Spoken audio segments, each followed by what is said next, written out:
नमस्कार, जय सिया राम। सतीश ज्योतिर्विद में आपका स्वागत है। आज हम चर्चा करेंगे कि मेष लग्न की कुंडली में यदि मंगल सप्तम भाव में होगा तो जातक को क्या फल प्रदान करेगा। देखिए, हम जानते हैं कि ये जो मंगल है ये लग्नेश और अष्टमेश है, और सप्तम भाव में जो राशि है वो तुला राशि है, शुक्र की राशि है, और शुक्र मंगल का शत्रु होता है।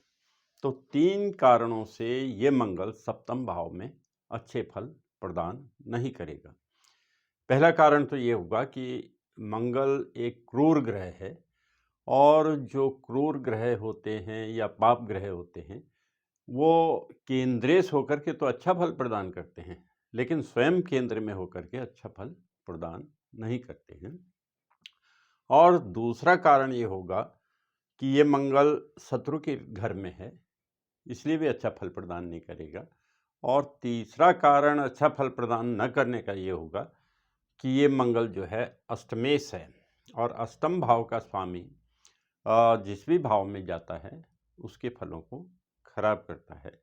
हालांकि अष्टम भाव का स्वामी यदि केंद्र भाव में जाए या अच्छे भाव में जाए तो वो अष्टम भाव के फलों को अच्छा प्रदान करता है। तो इन कारणों से ये मंगल सप्तम भाव के फलों को अच्छा प्रदान नहीं करेगा। सप्तम भाव होता है गृहस्थ के लिए, और जो साझे का कार्य होता है यानी कि रोजगार के लिए भी इसको माना जाता है। तो ये गृहस्थी में तालमेल अच्छा नहीं रहने देगा। और दूसरा जो रोजगार है उसमें भी अधिक परिश्रम के बाद इस जातक को रोजगार की प्राप्ति होगी, और उससे कठिन परिश्रम करना पड़ेगा। अब हम आते हैं कि ये मंगल अष्टम भाव पे क्या प्रभाव डालेगा।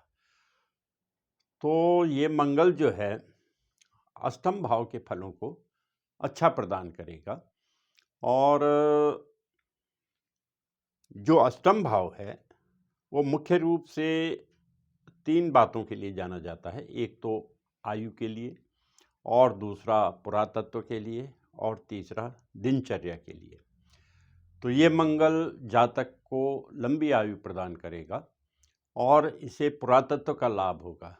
पुरातत्व का मतलब होता है जो पुश्तैनी संपत्ति है, या जो वसीयत वगैरह होती है, या किन्हीं ऐसे स्रोतों से धन की प्राप्ति होती है कि जिसकी अपेक्षा नहीं रहती है। अचानक धन प्राप्त हो जाना, चाहे वो अनुदान से मिले या मित्रों से मिले या किसी भी प्रकार से प्राप्त हो, ऐसा धन इस जातक को प्राप्त हो सकता है।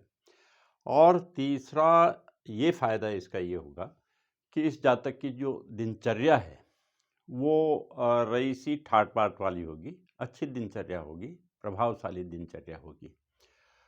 अब यहाँ से ये मंगल जो है चौथी दृष्टि से दसवें भाव को देखता है, 1 2 3 4, और दसम भाव को ये मंगल उच्च दृष्टि से देखता है मकर राशि में।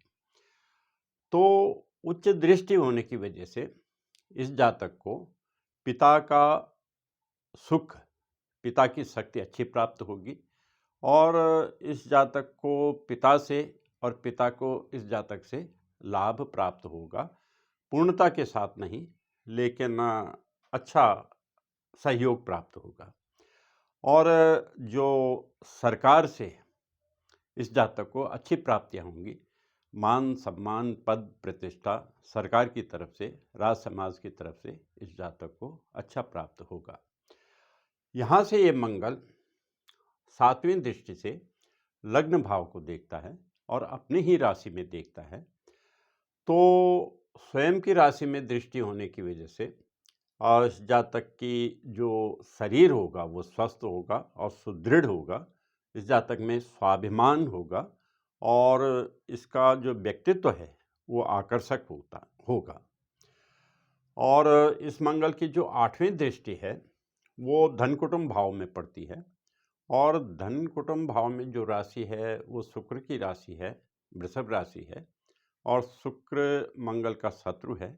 इसलिए धन कुटुंब भाव का फल ये मंगल मध्यम मध्यम प्रदान करेगा और ये धन संग्रह ज़्यादा अधिक नहीं कर पाएगा और कुटुंब से भी इसका तालमेल जो है वो सामान्य रहेगा, यानी न बहुत अच्छा न बहुत खराब। धन्यवाद। जय सिया राम।